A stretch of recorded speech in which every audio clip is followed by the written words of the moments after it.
আসসালামু আলাইকুম, কেমন আছেন সবাই? আমি তো আলহামদুলিল্লাহ ভালো আছি। আজকে আমি মিষ্টি লাউ ঝোল করে রান্না করব নিরামিষ।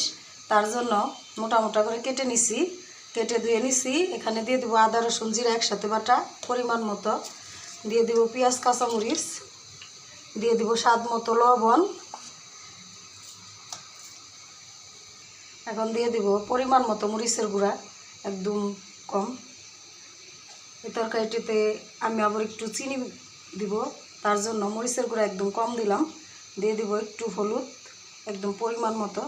চলে যাচ্ছি রান্নায়, চুলায় বসিয়ে দিছি। এখন একটু নেড়ে দিব, নেড়ে আমি একটু কষিয়ে নিব, তারপর আমি পানি দিয়ে দিব।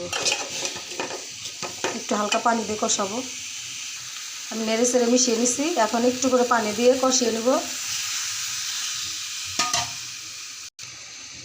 তরকারি কষানো হয়ে গেছে, আমি একটু পানি দিয়ে দিব পরিমাণ মতো, আর একটু দিব।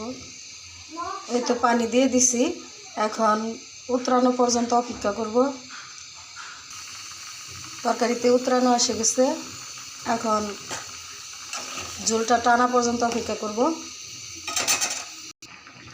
ঝোলটা অনেকটাই টেনে গেছে, এখন আমি পরিমাণ মতো চিনি দিয়ে দিব, কারণ মিষ্টি লাউয়ে একটু চিনি দিয়ে রান্না করলে ভালো লাগে।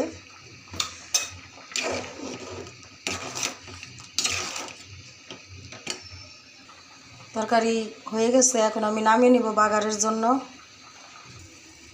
এদিকে একটা পাতিল দিয়ে দিছি, পাতিলটা গরম হোক, তারপর আমি বাগারটা দিয়ে দিব।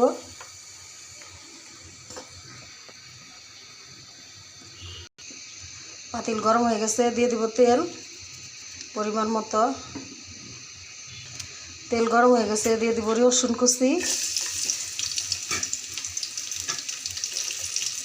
আর দিয়ে দিব একটা তেজপাতা।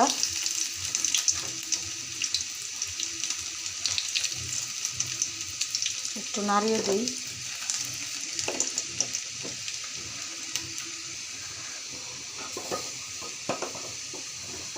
রসুনটা বাদামি কালার হয়ে গেছে প্রায়, একটু চুলার আঁচটা কমিয়ে দিলাম। কিছু রসুন পুড়ে যেতেছে, কিছু আবার আছে। এখন দিয়ে দিলাম কালো জিরা। এই তরকারিটা কালো জিরা দিয়ে রান্না করলে বেশি ভালো লাগে। এদিকে পাতিলটা নামিয়ে নিছি, কারণ দিলে চুলার উপরে দিলে আগুন ধরে যায়। নামিয়ে দিয়ে দিলাম। একটু বাগার দিয়ে ফেললাম, আর একটু ঘন ঘন হয়েছে। এরকম করে তরকারি রান্না করলে রুটি বা চিতই পিঠা বা ভাত সব কিছু দিয়ে ভালো লাগে।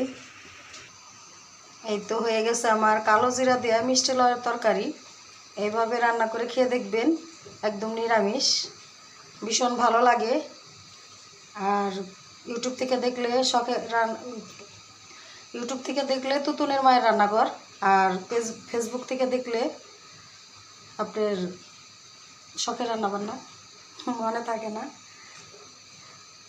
এই তো, ভালো লাগলে লাইক কমেন্ট শেয়ার করবেন, শখের রান্নাবান্নার সাথে থাকবেন। আজকের মতো বিদায় নিলাম, দেখা হবে অন্য কিছু নিয়ে। আসসালামু আলাইকুম।